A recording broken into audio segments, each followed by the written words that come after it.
Ka right to serve Shillong kabari ka kinhon kinongnya arshaka bakamai hanong ba Shillong mendag singi ka arpau tarik ujiliu kilalai banya kendu yu simbut menteri rangba uba singi halang dahal katna transport ha ka bayade bat ka jingdawa jongki ban aino ya ka individual permit uba kintiu dor nong kenri convener ka right to serve Shillong ulayat ho bana kalyang menteri ula kular bakan sadon ka jingalang hapadeng ka kinhon bat ka sorkar ha kini kisngi banwan na ka benta ban yakran khambanya halor kani kaman.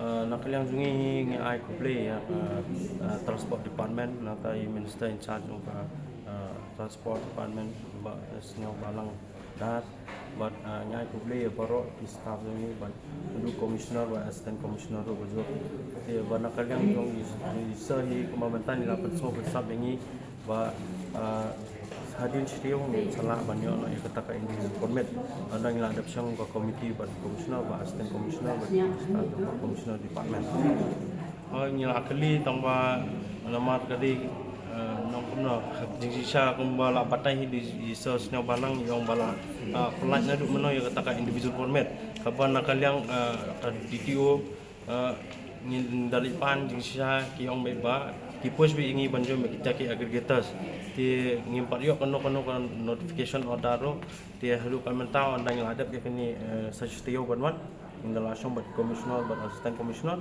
ingin setiap ingin sayo ya ka order buat ingin sayo selama rejekto akan bang approve no ka individual permit mabai de bagata te ingin sayo pek ndal ayo nama panakalyang jungi lu ingin hapton ni kono ka rules and regulation iki riders nangka ikador kamur nga pan yung bal permit song sarkar ti katahi andong netayo barwan yung song bal permit.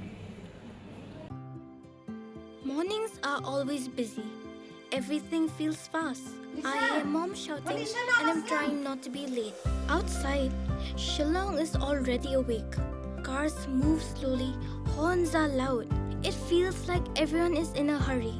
Then the STEMS bus comes in, bright and yellow, always on time. The caretaker waves and I feel okay. Inside, we laugh and sing. We share snacks. We help each other with homework. It feels nice. My parents know I'm safe through the STEMS app on mom's phone. Because this bus isn't just a ride. It takes us to school with friends and a little bit of hope. This is STEMS, our ride, our future.